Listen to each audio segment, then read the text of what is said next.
We definitely, for the first time as audio engineers, have now the chance to make the world better actually, which is a very big goal. But loudness control is something that is close to our hearts since a long time now. It's not something that we invented yesterday or that came up yesterday, but loudness and the loudness normalization issue is something that is on the agenda since decades actually.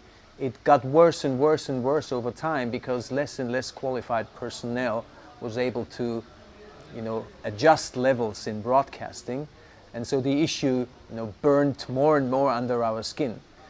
But only since a few years we have now an international standard to measure loudness actually, that is agreed, where the whole world agreed upon that, and now we base our further efforts on that internationally agreed standard to also change the way we handle audio now in the broadcast world, change it from normalizing to the peak values, which doesn't say anything about how loud an audio program is, to the actual average loudness of a program.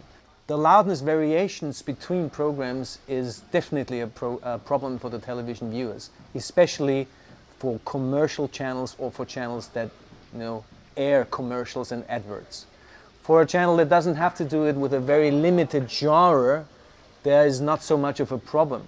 But for a channel with a very diverse portfolio that also does transmit advertisements, it is an increasing problem because the commercials want to distinguish themselves from the program and from the competition in being louder. And also the in-house promotion and trailers are usually much louder than the rest of the program. So actually it is a problem for the viewer. But when you change the loudness, doesn't it change the artistic thing about movie films, for example? Well, actually we want to preserve the artistic integrity of programs.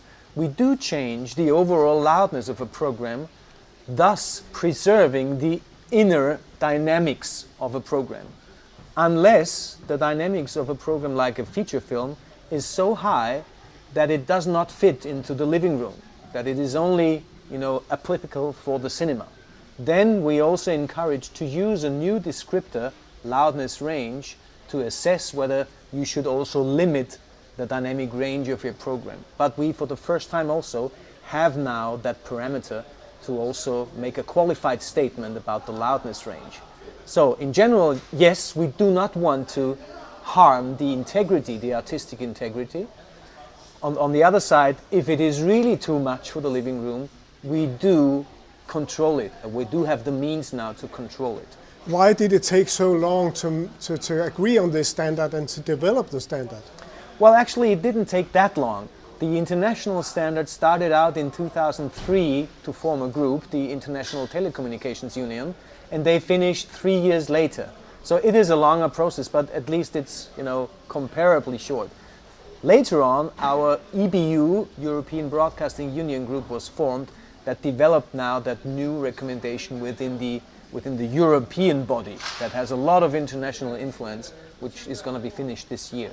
So actually we're quite fast, but we have all the legacy heritage from decades in the past where the problem accumulated. But now it got so bad that something had to be done.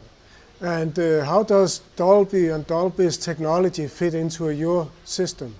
Well, actually it does fit into the system. Dolby has paved the way. They have since many years a concept in place to already deal with loudness jumps with a different viewpoint, attaching a certain number to each program and let the consumer equipment align the loudnesses. This fits in a way quite well into our system, except the fact that we want to loudness normalize already at the source, so that basically this kind of attaching a number to every program is obsolete because it's going to be the same number all over the place. But it's the same idea, it's the same basic concept of loudness normalization of content and not peak normalization. And does those two systems or ideas work together, or are they working against each other?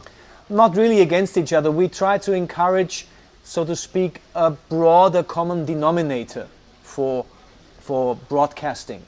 The Dolby system is a little bit limited to a speech-based measurement, but you can also switch it off, but they advocate a speech-based measurement, which is okay as speech is the most common signal in broadcasting, of course, but it is not the only one.